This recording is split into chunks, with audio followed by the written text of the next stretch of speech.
Hola a todos, soy Seijo, ese tío que habla de rol en internet, y hoy he venido a hablaros del arte de la emboscada. Pero antes de hablaros del arte de la emboscada, voy a aprovechar a recordaros que os apuntéis a, ¿sabes? Suscribáis, deis a la botones para abajo y que le echéis un vistazo a Hispani. Hispani es un juego de rol original que estamos haciendo basándonos en el sistema de quinta edición, ambientado en la Iberia prerromana. Está lleno de cosas chulísimas, echarle un vistazo, dejaré el enlace en la descripción para que os podáis ver un poquito lo que estamos haciendo. Si os apuntáis a la newsletter, os vamos a dejar descargaros una demo para que veáis un poco qué pinta va a tener el juego por dentro. Importante. Ahora, el arte de la emboscada. ¿Por qué estoy haciendo este vídeo? El otro día estaba jugando con mi buen amigo Sandy, el grupo en el que estamos probando Pathfinder segunda edición, y estábamos caminando por un bosque cuando unos kobolds nos emboscaron, ¿no? Esto era... éramos 5 PJs y 4 kobolds escondidos entre los árboles.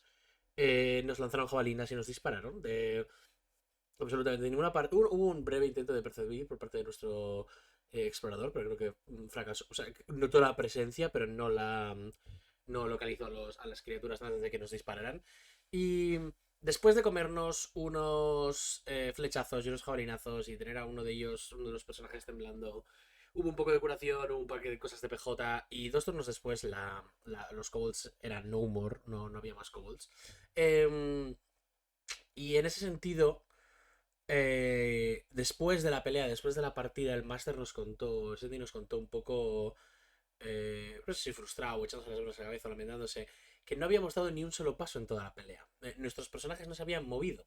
Esto es una cosa que en Pathfinder 2, además, tienes suficientes cosas que hacer con la economía de acciones como para no necesitar necesariamente moverte si no es beneficioso. Y dado que no les estaban tirando áreas, los kobolds estos, era como, ¿para qué vamos a movernos? ¿No? Siempre y cuando llegamos desde la posición en la que estamos. Una cosa que él se estaba llevando las manos a la cabeza es que había, sin que nosotros lo supiésemos, por el suelo del bosque, múltiples cepos que los kobolds habían puesto para atrapar a la gente que se moviese intentando resistirse de la emboscada. Y como nosotros escogimos, ¿sabes? Ponernos espalda con espalda y disparar básicamente y hacer un tiroteo, los kobolds no llegaron nunca a ver sus trampas disparadas y nosotros las vimos después de la pelea, que es cuando ya no tenía mucho sentido.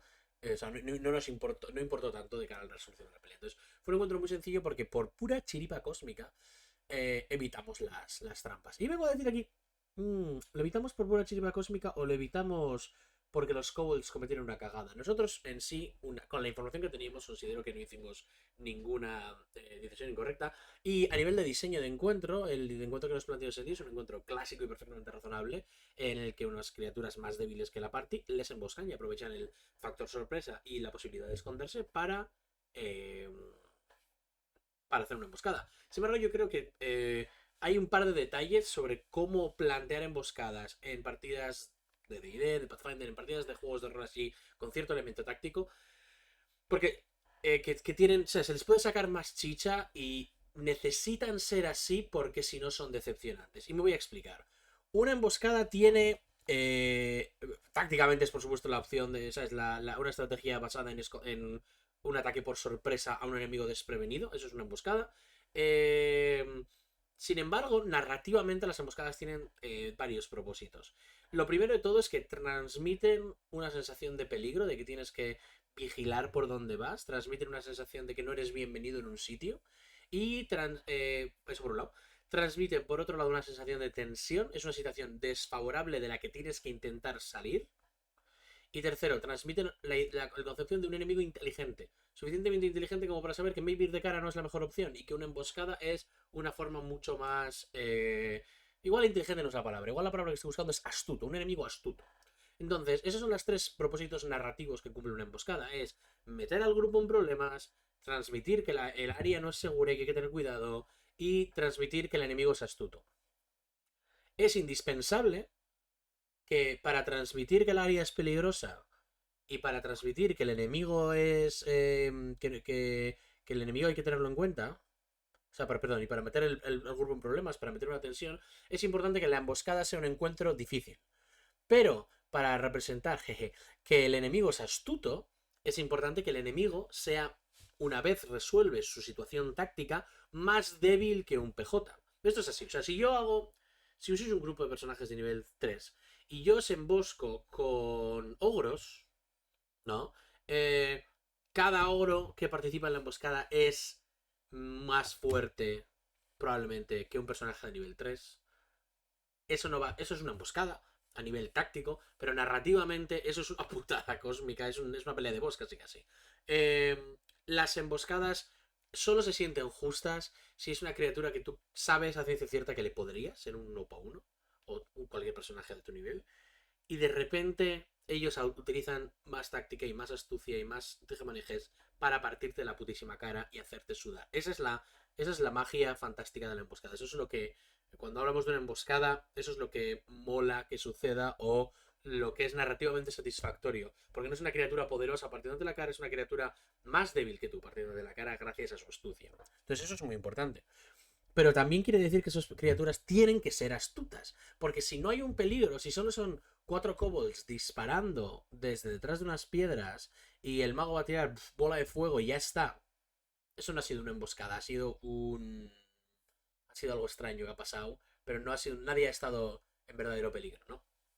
Eh, por supuesto, equilibrar un combate a distintos puntos de la aventura tiene su miga y distintas emboscadas van a tener distintas realidades numéricas, pero yo creo que hay tres elementos que tiene que tener una emboscada obligatoriamente, a nivel ya mecánico de diseño del encuentro, obligatoriamente para digamos, conseguir esa también trifecta de resultados narrativos, ¿no? La sensación, uy, qué astutos son, o qué perros, igual, si tu parte es un poquito más mal hablada, qué perros son, qué peligroso es este sitio, hostia, joder, las hemos pasado canutas. Entonces, lo primero es el lugar. No puedes hacer una emboscada en cualquier sitio. Durante toda la historia de la humanidad, seguro que ha habido señores militares muy inteligentes haciendo, o no tan inteligentes, o no serían militares, haciendo un montón de tratados sobre dónde y cuándo es la mejor emboscada, y habrá, en función de la distinta era y el distinto nivel tecnológico, habrá distintas emboscadas. Lo que yo creo, a nivel ya de D&D, lo que yo creo que debería tener un lugar, un buen sitio para la emboscada es baja visibilidad, es decir, sitios donde los emboscadores puedan esconderse y coger cobertura, importantísimo. En ese sentido, la emboscada del ejemplo que os he contado antes era un buen sitio, era un bosque y los kobolds estaban subidos en los árboles. Los árboles les daban cobertura y les permitían esconderse. Y los kobolds tenían la posibilidad de moverse rápidamente entre ellos porque eran pequeñitos y las ramas eran ligeras, eran largas, entonces se extendían entre un árbol a otro. Perfecto. Vale, 10 de 10. Segundo, la posición, el campo de batalla tiene que concederte la mayor ventaja posible en términos de alcance. Es decir, si tú planeas hacer una emboscada con arcos que tienen 60 pies de alcance, el punto donde tú esperas que lo van a estar los PJs cuando inicias la emboscada debería estar al máximo alcance posible de los arcos. ¿Vale? Si son 90 pies, 90 pies. Tenlo en cuenta para que sea justo, ¿no? 90 pies son hay personajes que no van a, entre comillas, poder hacer nada si pones a alguien haciendo una emboscada desde 120 o 130 pies con alguna combinación loquísima de dotes y hechizos. Valóralo. Pero deberían estar intentando aprovechar el rango de la mejor forma posible. Por eso, cosas como los árboles del encuentro de Sandy, o cosas como una pendiente muy empinada, son clásicas opciones de emboscada. Porque una pendiente muy empinada requiere de una. Es difícil treparla, básicamente reduce el movimiento. Entonces, es muy posible que los PJs, salvo que utilicen algún medio mágico, tengan que hacer alguna tirada de atletismo o tengan que hacerlo en mitad de movimiento, no puedan subir la pendiente entera y de mientras tú estás disparando. Pero esa pendiente no puede ser 15 pies de pendiente, esa pendiente tiene que ser 45 pies de pendiente, tiene que ser 30 pies de pendiente, tiene que ser suficiente pendiente como para que los emboscadores sientan que al menos durante un turno van a tener libertad para dispararles. Y luego maybe se van a retirar a una posición secundaria que tenían preparada, porque esa es la tercera cosa. El lugar de la emboscada tiene que ser un lugar que los emboscadores hayan preparado. Los emboscadores, en el caso de la emboscada que nos planteó mi buen colega Sandy, habían plantado trampas por el bosque. Pero, en vez de esperar a que pisásemos una trampa y tomar eso como el activador de la emboscada, tener un PJ no solo inmovilizado, sino además sangrando, porque el Pathfinder tiene reglas de sangrado. En vez de esperar a eso, nos atacaron antes y esperaron a que nosotros nos moviésemos, como las trampas estaban ahí como para actuar como una sorpresa. Sin embargo, la emboscada ya tiene un factor sorpresivo, que yo creo debería estar completamente volcado al principio. Porque una emboscada con sorpresa son dos emboscadas. Me explico. Pongamos que estáis andando por un camino y en uno de vuestros PJs mete el pie hasta el fondo en lo que parece que es una vasija que han enterrado o sea, sobre una de estas trampas vietnamitas del conflicto con Vietnam, una vasija enterrada en la tierra. Entonces, mete la zanca ahí, se le queda atrapado el pie, se tuerce el tobillo, se hace daño, y en ese contexto, cinco flechas, cinco goblins os atacan. Maybe uno de ellos le ayuda a liberarse, maybe se libera solo, maybe castea Misty Step, el bárbaro entra en furia, se come todos los flechazos, carga contra uno de los goblins, pero no llega, el explorador dispara, mata a uno de ellos, el combate sucede, ¿no? Sucede. Y cuando ya piensas que tienes toda la información del combate, al inicio del segundo turno, aparecen... perdón, al inicio del tercer turno, cuando ya estás terminando, aparecen tres goblins montados en lobos y una... no sé... Eso son dos combates en uno, eso es una emboscada dentro de una emboscada. Esto sería muy propio si cuando piensas que no has hecho el combate bien y quieres meterle más dificultades y metes enemigos que vienen en plan refuerzos. Eso puede ser un buen resultado, pero en una emboscada yo creo que toda la realidad de la situación tiene que estar planteada desde el principio. En plan, es un puzzle y los puzzles se sienten más justos cuando planteas toda la información desde el principio, no cuando hay una pieza de información sorpresa que descubres a mitad del puzzle. Entonces, los asaltantes, los emboscadores, tienen que tener la posibilidad de haber preparado las cosas. Si vas a plantear una trampa, tú cayendo en la trampa es el momento ideal para el inicio del ataque, no inmediatamente, no justito antes de pisar la trampa. Entonces, en el caso de los kobolds que nos asaltaron en esta isla flotante, tendrían que haber esperado a que pisásemos uno de los cepos. Uno de los personajes pisase uno de los cepos. ¿Por qué? Porque este es el segundo punto. Los enemigos deberían ser inteligentes. Y los enemigos deberían demostrar una astucia y una perrería y una guanrindonguería notable. ¿Esto qué quiere decir? Que si yo quisiese llevar una emboscada, y esa misma emboscada pondría las trampas y esperaría a que uno de los PJs no solo la pise, sino a ver quién se acerca a tratar las heridas de ese PJ. Y iría a atacar primordialmente, no únicamente, porque el focus tampoco es divertido para la party, pero atacaría un poquito más a la persona que ha ido a curar las heridas de la party. Eso me parecería una buena emboscada. En plan, lo primero vamos a quitarles la posibilidad de curarse, porque en este mundo, en todo el mundo mágico, hay curación mágica. Entonces tenemos que tener en cuenta que si los kobolds son inteligentes y nuestros emboscadores son inteligentes, van a tener ese tipo de cosas en cuenta. ¿Qué digo? Son inteligentes, aprovechan el rango de las armas, eso es inteligente. Tienen distintos roles que tienen distintas funciones dentro de la emboscada. Por ejemplo, si vas a hacer una emboscada con goblins esto, con la cuerda, maybe hay una serie de goblins cuyo trabajo es disparar con arcos, ¿vale? Desde 45 pies, que es lo máximo que llega a su arco corto. Pa, pa, pa, pa, pa. Pero maybe hay dos goblins que no están disparando con arcos y su trabajo es tener preparadas dos redes para que cuando los PJs empiecen a intentar acercarse a melee a través de esa cuesta que hemos descrito, les van a tirar dos redes y van a empujarles para abajo otra vez con palos largos, ¿vale? Estos goblins, su trabajo no es hacer daño, su trabajo es permitir a sus amigos seguir disparando, seguir haciendo daño, ¿vale? ¿Qué quiere decir esto de ser inteligentes? Quiere decir que si las criaturas son inteligentes, van a intentar predecir cuál es el comportamiento más probable de los PJs. Es decir, y esta es una de mis opciones favoritas clásicas, puede que, sobre todo si son criaturas que se consideran a sí mismas resistentes o se perciben a sí mismas como resistentes, como capaces de soportar un golpe, puede que un bandido deje pasar a los PJs de tal manera que sus compañeros que están emboscados quedan a la espalda de los mismos. Y entonces él y otro más salen de entre la maleza, les dan el alto y les exigen que les paguen un peaje, ¿no? Típica cosa de bandidos. Y muestra que hay varias personas en paralelo en paralelo, los arqueros, ¿no? Escondidos entre la maleza, escondidos en el terraplén, todas estas cosas que hemos estado diciendo. Estas cosas en paralelo para intimidarles. ¿Por qué? Porque el bandido va a esperar que la gente, sobre todo si es un bandido dispuesto a partirse la cara con una partida de aventureros, que la peña que va con armas y armaduras se va a poner delante, va a interponerse, y aquellos que van a ser más peligrosos pero más débiles, como por ejemplo un mago, un arquero, una cosa así, van a quedarse en la parte de atrás. Esto es un comportamiento perfectamente esperable por parte de una criatura inteligente que puede posteriormente, con un poquito más de sentido, haber dejado a varias personas emboscadas en la parte de atrás para que cuando el combate comience emerjan de su escondite y asalten la retaguardia del grupo, haciendo que de repente el mago, que antes era un problema, súbitamente esté a melee y se las esté viendo canutas, ¿no? Por poner un ejemplo tonto. O generar un ruido en una dirección para distraer la atención de los personajes en esa dirección y entonces provocar la emboscada. Sería otra clásica. La cosa que hay que recordar es las criaturas son...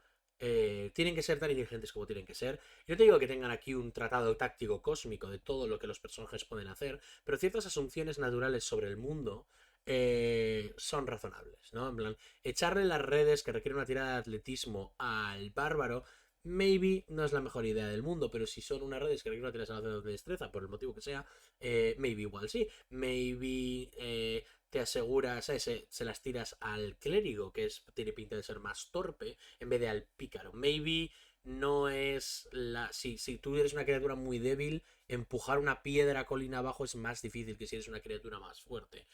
Hay distintas consideraciones, no todas las estrategias de...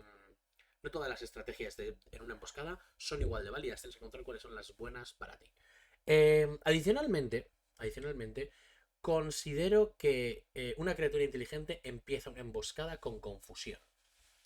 Si miramos a pelis de guerras, o probablemente, esto probablemente también suceda en el mundo real, pero yo esto lo veo, lo vi hace relativamente poco en la serie eh, Hermanos de Sangre, Band of Brothers, seriote de la Segunda Guerra Mundial, cuando estos soldados iban a entrar en una casa, iban a hacer como una mandanga, primero tiraron una granada de fragmentación para generar el caos, para generar confusión, para desorientar, y luego se ponían a disparar, se ponían a entrar, capturaban lo que tenían que hacer, bla, bla, bla, la guerra, terrible. Pero lo hacían un área primero, un área que servía para causar el caos.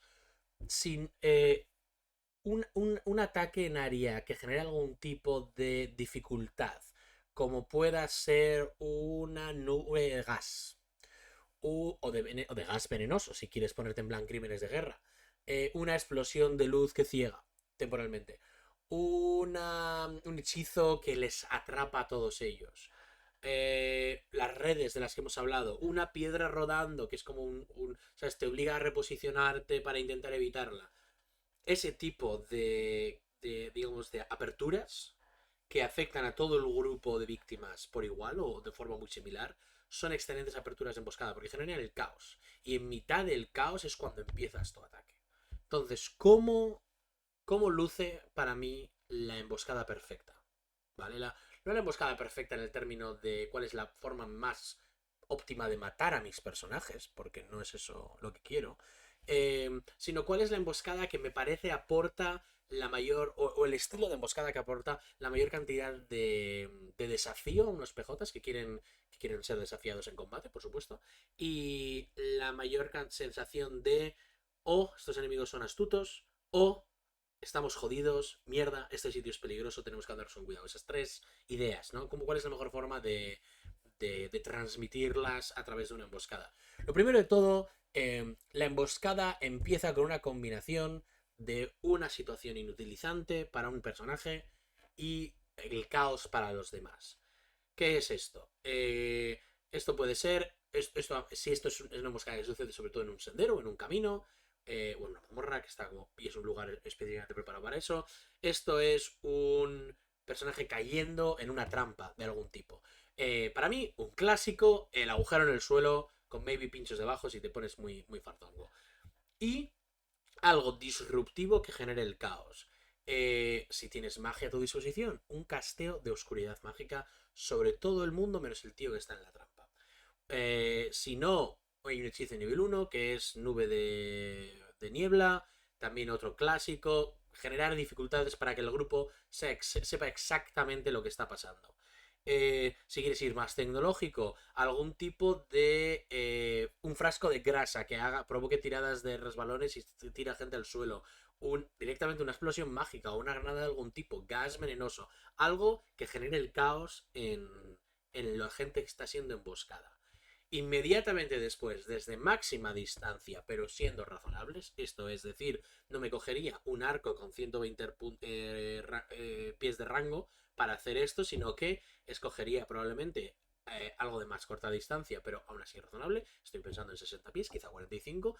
Y los enemigos estarán, uno, utilizando cobertura, dos, abusando del terreno para tener ya sea porque hay terreno difícil entre ellos y los PJs, porque hay algo que requiere subir. Y tres, si tienen la posibilidad de, y si no se la metes en su stat block, la posibilidad de hacer una acción de esconderse como su acción bonus, muchísimo mejor, ¿vale? Tenemos que intentar dar la mayor cantidad, porque esto, recordamos, los enemigos son muy débiles, son mucho más débiles que los personajes, y esta es la magia que yo estoy buscando.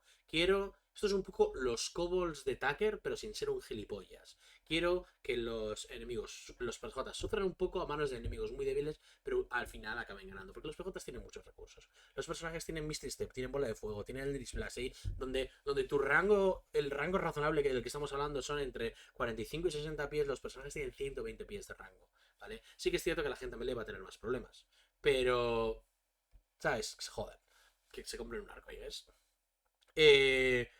Hay que crear la situación en la que en el primer turno no todos los PJs puedan devolver el fuego. Porque en el instante en el que los PJs devuelvan el fuego, ¿no? En el instante en el que se pongan a disparar de vuelta, todos ellos, va a caer un enemigo por cada turno de combate, prácticamente, ¿vale? Por cada turno de un PJ. Va a ser muy, muy razonable, si estás planteándolo como lo estoy proponiendo yo, que haya un enemigo muerto cada vez que un PJ ataca o cada vez que dos PJs atacan. Entonces, si no quieres meter muchísimos números, que no acabaría de encajar con el arquetipo de encuentro de una emboscada, tienes que encontrar otras formas de que los PJs no devuelvan el fuego de forma cómoda. Entonces, por eso estamos metiendo caos, por eso estamos haciendo que haya un terraplén, que haya una dificultad de terreno de algún tipo, como los árboles de Sandy, para tener que trepar, para que solo aquellas personas con alcance, con rango, tengan la posibilidad de devolver el fuego cómodamente. ¿Qué van a tener que estar haciendo los otros los otros PJs? Los PJs que no tienen rango van a tener que estar moviéndose. Y es donde estamos teniendo en cuenta el tercer punto en el papel, que es que va a haber enemigos específicamente dedicados y anticipándose a las acciones de los personajes, dedicados a entorpecer la resolución del problema por parte de los PJs. Van a tirar redes, van a tirar frascos de grasa, van a tirarles una piedra gigante, van a ¿sabes? Activar una segunda trampa que los PJs no habían visto. ¿Quién sabe lo que hacen? Pero dependerá mucho del encuentro, dependerá del ambiente, dependerá de los enemigos, pero van a mantener a raya a los personajes mientras los miembros de su equipo, de los emboscadores que estaban disparando, cambian de posición. Y esta es la tercera cosa. O la cuarta, ya no sé, he perdido la cuenta. Yo creo que una emboscada debería tener siempre dos fases. La fase inicial de tres fases. La fase inicial de la sorpresa, que considero que termina cuando los PJs están empezando a arrimarse y a, digamos, solucionar el problema planteado por el terreno y la situación. Una segunda fase en la que los malos se reposicionan a una segunda posición fortificada en la que quedan preparado para ello, ¿vale? Entonces, básicamente, en este caso, en mi mente, los goblins se retirarían a, a un lugar en el que no puedan ser fácilmente flanqueados, y los goblins que antes estaban tirando redes van a coger dos lanzas y van a actuar y escudos y van a actuar como frontlines, como gente que está delante, y van a intentar atacar a la gente según vengan a pincharlos y cubrir la visibilidad para el resto de sus compañeros. Sobre todo si usas goblins, si usas kobolds, si usas criaturas capaces de hacer dash en una acción bonus, deberías poder reposicionarlos con facilidad. Y luego la tercera fase, los PJ resuelven el problema, ¿no? De la manera en la que ellos elijan. Después de la segunda fase, en la que los goblins se reposicionan y continúan acosándoles, los PJs lo van a resolver. Hay mil versiones de esto. Una cosa que nunca he visto, porque los PJs son muy estos, en la fase de reposición, muchas veces algunos de los atacantes pierden la posibilidad de atacar a la posición inicial. Entonces la posición inicial se vuelve muchísimo más segura. Pero los PJs, en su ansia por terminar el combate y vengarse de los putísimos goblins y solucionar el problema, y sobre todo con muchas ganas de que ninguno huya y le cuente o no, estos tíos han sobrevivido a nuestra emboscada al resto de goblins de la tribu, van a arriesgarse mucho más y van a, entre comillas, aceptar la premisa del segundo escenario, el segundo escenario de batalla en el que a los que los goblins se han reposicionado. Entonces, inicio caótico e inutilizante, abusar del terreno y el alcance, roles y dos fases. Son mis formas de hacer la emboscada perfecta.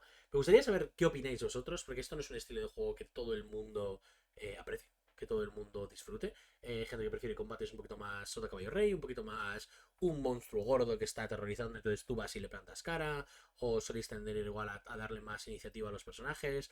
Hay gente que el combate excesivamente táctico le resulta injusto, y hay gente a la que este formato en el que los enemigos, digamos, abusan bastante de su inteligencia para putear a los PJs, les puede resultar frustrantes. Yo opino, en mi mesa eso no funcionaría del todo, porque esto es algo que los PJs pueden hacer en cualquier momento, y de hecho es muy satisfactorio que si ellos planean una emboscada a un grupo de NPCs, les... ¿sabes? La hagan con estas mismas razonamientos, porque estos son razonamientos que son válidos en todos los casos.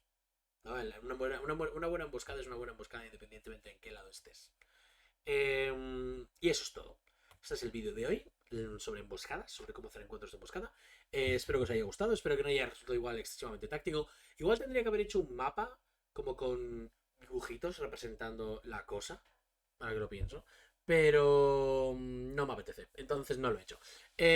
Como hemos dicho al principio, echad un vistazo a los otros vídeos, echad un vistazo a Hispania, abajo en el link, y apuntaros a los botones, suscribiros y todas esas cosas. Nos veremos la semana que viene, en la que creo que os voy a volver a hablar de Hispania. Adiós.